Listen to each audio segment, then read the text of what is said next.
पल्लवी आप सभी का ग्राम सेवा न्यूज चैनल में तहे दिल से स्वागत करती हूँ।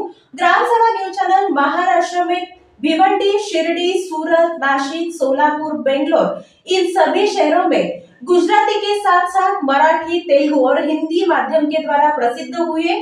आज ही ग्राम सेवा न्यूज चैनल को सब्सक्राइब करें, शेअर करें और लाईक। पद्मश्री मारुती चित्तमपल्ली यांचे वृद्धापकाळाने निधन झाले आहे। ते 93 वर्षांचे होते। मागील महिन्यातच त्यांना पद्मश्री पुरस्काराने सन्मानित करण्यात आले होते। सोलापुरात राहत्या घरी त्यांचे निधन झाले।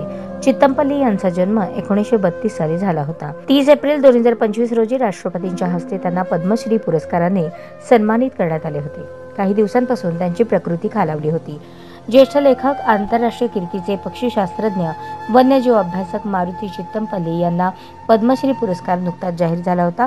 सोलापूरच्या गिरणी कामगारांच्या घरात जन्मलेल्या चित्तमपल्ली यांना अरण्य ऋषी म्हणून ओळखले जायचे। वनाधिकारी म्हणून सरकारी नोकरी करतच त्यांनी वन, वन्यजीव आणि पक्षीशास्त्र या विषयांवर स्वतःला वाहून घेतलं होतं। चित्तमपल्ली यांनी सोलापूरच्या TM पोरे स्कूल आणि नॉर्थकोट टेक्निकल हायस्कूल मधून शालेय शिक्षण आणि दयानंद महाविद्यालयामधून उच्च माध्यमिक शिक्षण पूर्ण केले।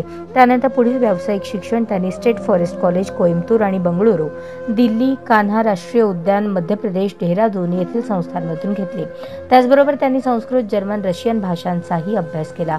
राज्य सरकारच्या वन विभागात 30 वर्ष त्यांनी नोकरी केली। या कार्यकाळात ते मेळघाट व्याघ्र प्रकल्पाचे उपसंचालक देखील होते। या प्रकल्पासह कर्नाळा पक्षी अभयारण्य, नवेगाव राष्ट्रीय उद्यान, नागझिरा अभयारण्य यांच्या विकासात त्यांचे महत्त्वपूर्ण योगदान आहे।